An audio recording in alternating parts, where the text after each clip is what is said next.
ak presse bi cité kër góor gi aussi am nañu fa ndaw moom nag nee na ba ñu joxee verdict bi gis na takk der yi commencé déployer wu mel ni dafa am lu ñuy wàcc donc ñu ngi koy suivre ak moom Ziguinchor dem nañu fa léegi dégg ngeen Khalilou Diémé ne ba verdict bi daanoo daal ndaw yëpp génn ci mbedd ma foofu commencé nag di baare ak di taal ñuy ñaan rek peut-être jàmm dellu si foofu ak ci réew mi yëpp bu fekkee am na kan moo nekk ci ligne bi Moussa Sène alors Moussa cité kër góor gi lan moo fa xew jamono ji waaw Pierre cité kër góor gi mooy ni ma la ko waxee sànq rek bi verdict bi daanoo ci la police yi jël seen matuwaay ñoom nag ñu dool di avancé ba fi ñu côté bi ñu nekk pour disperser ñu dàq ñu mais dañoo avancé woon ba côté suma assistance bi mais n'empêche ñoom ils ont persisté di insister ba ñuy egg ci côté VDN bi ñoom ñu commencé di ñu sànni ay lacrymogène naka noonu nag bi ñuy eggee ba ci côté VDN bi aussi ñu fekk fa gendarmerie ñoom tamit ñu dispersé waat ñu de loin ak ay grenades lacrymogènes en tout cas lii daal mooy situation bi nga xamante ni moo fi am ci kër góor gi ñu intimider ñu xañ ñu suñu liggéey en plus bi ñu jógee ci côté VDN bi pour mën a gën a wéyal suñu liggéey naka noonu tamit aussi gendarmerie yi aussi lancé waat ñu grenade lacrymogène pour disperser ñu carrément pour ñu mën a image yi nga xamante ni sax xëy na suñu cadre yi ñu ngi ko doon jël ñu mel ni ñoom Babacar ñu ngi ko doon jël ñoom ñu daal ñuy disperser totalement ba instant yi ñu ngi presque vers Mermoz pour justement ñu xañ suñu liggéey ñu wéyal ko en tout cas daal lii mooy situation bi nga xamante ni moo fi am ba ci cité kër góor gi daal en tout cas Pierre. Moussa Sène foofu ca cité kër góor gi ñu dellu tribunal bu Ndakaaru maa ngi seen avocat Ousmane Sonko yi donc ñoom dañuy réagir tout de suite mën nañ leen dugal bu ko defee nag ñoom ñu joxe seen réaction ci peine bi nga xam ni moom la juge bi prononcé ci seen à l'encontre de leur client di Ousmane Sonko ne dañu koy tëj à 2 ans de prison ferme donc plus une amende de 600 000 francs. Donc le délit du viol a été rejeté, ça n'a pas été retenu par le juge, mais c'est le délit de corruption de la jeunesse qui a été retenu et le procureur durant le procès dans son réquisitoire avait demandé donc 5 ans de prison ferme. Finalement le juge en a décidé autrement. Xoxaan waa ñu lay dégg. Donc ñu taataan li nga xam ne moo di déclaration avocat yi Ousmane Sonko donc ñu ngi doon concerté wu waaye xam naa jamono ji mbir mi jàppandi na donc di taataan seen ay kàddu avocat yi Ousmane Sonko. Oui. waaw donc maître Bamba Cissé waaw mën nañ dem Pathé.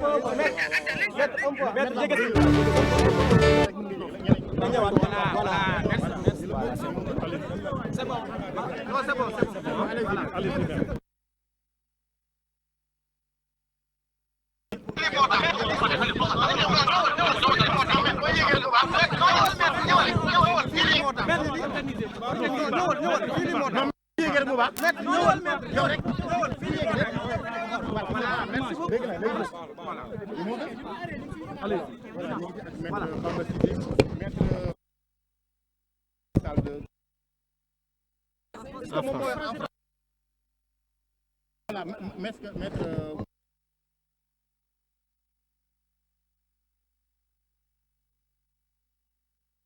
Merci. C'est important de préciser que le juge a retenu que Ousmane Sonko n'est pas coupable de viol. Le juge a dit que Adji Sarr n'a pas été violée et que Ousmane Sonko ne l'a pas menacé de mort. Le juge aussi l'a dit, Ousmane Sonko n'est pas coupable de menace de mort. Or, ce sont là les deux infractions pour lesquelles Ousmane Sonko avait été renvoyé par le doyen des juges. Pendant 2 ans, ou un peu plus, on nous a vendu un dossier de viol. On nous a vendu un dossier au terme duquel on disait qu'une fille fragile a été violée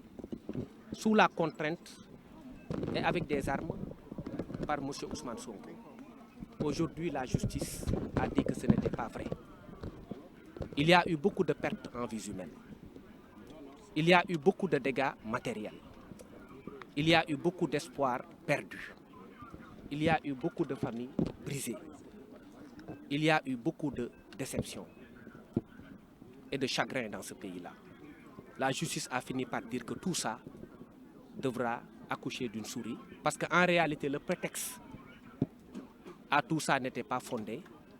Et nous avons toujours dit que Ousmane Sonko était victime d'un complot, d'une conspiration et qu'il n'a jamais violé. Donc sur ce point, la justice nous a donné raison. Et ce que l'opinion doit retenir aujourd'hui, c'est que Ousmane Sonko n'a pas violé Adji Sarr. Ce que l'opinion doit retenir aujourd'hui, c'est que Ousmane Sonko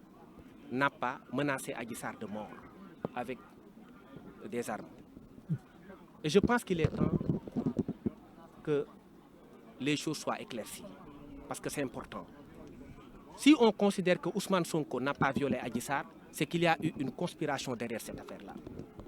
Et c'est important. Il faut que ceux qui sont derrière cette affaire de viol rendent compte. C'est ce que nous réclamons. Vous avez l'intention d'interjeter appel? Nous avions déjà déposé une plainte devant le doyen des juges pour complot, pour association de malfaiteurs. À qui? Et devant le doyen des juges. La plainte n'a pas eu de suite. J'espère qu'aujourd'hui cette plainte sera traitée. Parce que dès lors qu'on considère que Ousmane Sonko n'a pas violé Adji Sarr, il est clair qu'il y a une conspiration dans cette affaire-là. Je rappelle que la peine est de 2 ans. Et je rappelle à l'opinion que la peine est une peine d'inéligibilité qui ne permet pas à Ousmane Sonko d'être candidat à la compétition électorale de 2024. Et pour moi, il s'agissait pour nous de la défense.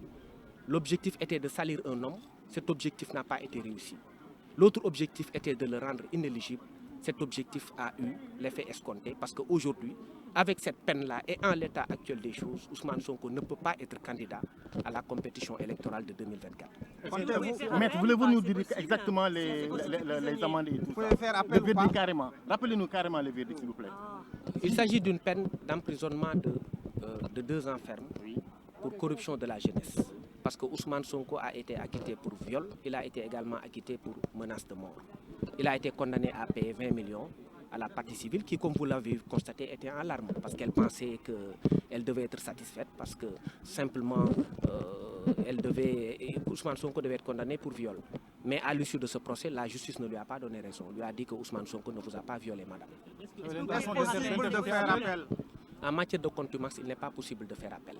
Mais sur le plan technique, on avisera. Pour ce qui concerne les conduites à tenir dans le cadre des actes à poser, on avisera. Je ne voudrais pas m'épancher devant la presse sur des questions qui relèvent de la stratégie de la défense.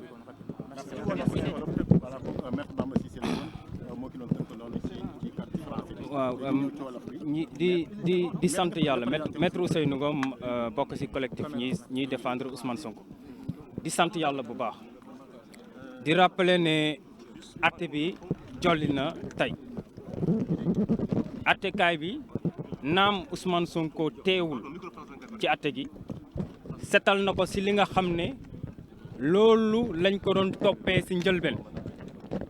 tamuy mbirum viol ak menace de mort ndax dafay baax buy amee ñu war ba amee tàmbalee li xewoon may rappeler ne Ousmane Sonko ñaar lañ ko doon toppee dañ ko doon toppee viol mooy nga sàkku nit ki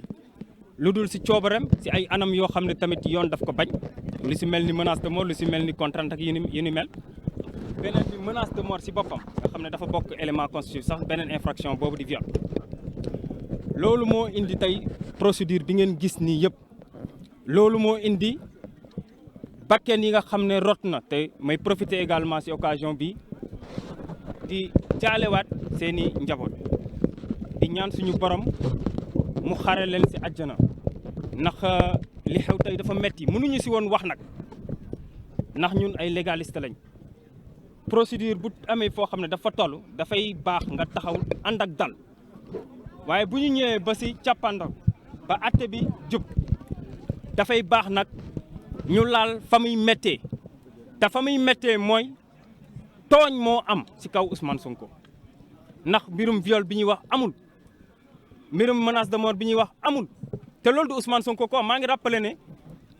bañ koy atte teewul ça veut dire que ne argument yi mu yoroon dossier yi mu waroon indi jébbal ko askan bi ñu gis ko loolu yëpp defu ko te malgré tout juge bi ci boppam nee na viol amul menace de mort amul donc dafa nekk lu doy waar loo xam ne tey lañ ko mën a naqarlu tey lañ ko mën a jooy. beneen bi am mooy décision bi nga xam ne juge bi rend na ko infraction bi nga xam ne moom la retenir si Ousmane Sonko bokk mooy corruption de la jeunesse. may rappeler ne kayit bi nga xam ne juge d'instruction moo saytu woon dossier bi jébbal ko chambre criminelle pour mu atte Ousmane Sonko corruption de la jeunesse boobu nekku si dafay baax tamit ñu leeral ko. corruption de la jeunesse bi si jour biñ koy atte la ko procureur génnee teg ko si table bi ñun débattruñ si parce que fekke wuñ waaye buñ si débattroon dañu leen leeral askan bi ne leen corruption de mineur de la jeunesse boobu waxi caaxaan la waxi tappale la ndax corruption de la jeunesse ñoom jënuñu ñu ko xam mënuñu ko toppee atte ko Ousmane Sonko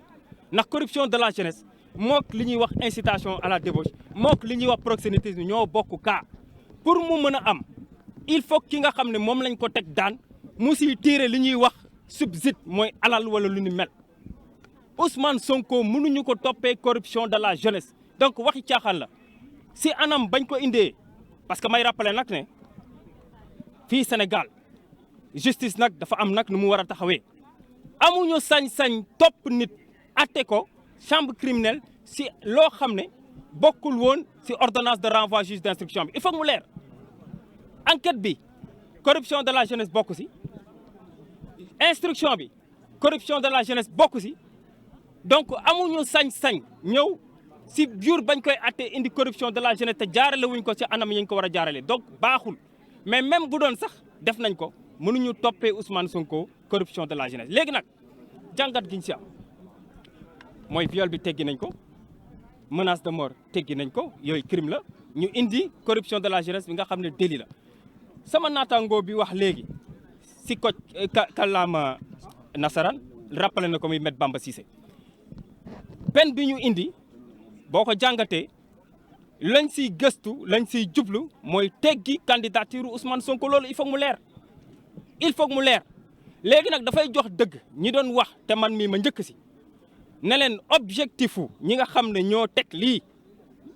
mooy teggi candidature Ousmane Sonko tey jii am nañ dëgg si ñooñu beneen dëgg bi ñu am mooy ñi nga xam ne dañoo defoon complot pour daaneel Ousmane Sonko la mu bari présenté wu nekk candidat am nañ dëgg si ñoom léegi nag li des ba des chacun assumera ses responsabilités maanaam ku nekk la nga sa doon da nga ko assumer ba mu mat sëkk te ñu nag dina leen topp duñ leen bàyyi may rappeler si loolu tamit te di jël askan bi à témoin ne leen ay plainte déposé woon nañ ko depuis le début pour ñëpp ñi nga xam ne dañoo laale woon si mbir bi te ñu leen doon toppee pour complot loolu réaffirmé nañ ko ba ñu demee si juge d'instruction bi tey nag ñi ngi xaar ay réponse ndax nag bu ngeen jàppee benn instant ne bakken yi rot dañ koy jël faxas teg fale yéen a ngi nax seen bopp képp ku si laalee dinañ la topp képp ku si takk dinañ la topp te lum si jar nag dinañ ko def. Maître 2 ans ferme yi est-ce que arrestation automatique la wala nu muy demee. si loolu dinañ si addu ndax xam nga lu tax dafa nekk ay question de procédure yoo xam ne teel nañ ko ñu mën si wax ñun daal lu ñu mën mooy jottali askan bi li xew li ñu mën mooy leeral askan bi que ne Ousmane Sonko bi nga xam ne ma nga nii këram ñu barricade la nga xam ne loolu lañ ko toppee woon si njëlbeen teggi nañ ko li ma leen di ñaan nag ñoom mooy comme teggi nañu tuuma yooyu viol bi nga xam ne moo ñu yóbbee li yëpp nañu dem këram dindi lañ fa def loolu dama koy wax askan bi nañu am seen fula nañu dem teggil barrière yi nga xam ne moom lañ teg kër Ousmane Sonko ndax wax léegi nag bu desee ba des nag caaxaan a des ndax viol la woon ak menace de mort setal nañ ko ba mu set li si topp yëpp ay caaxaan la nañ dem dindi barrière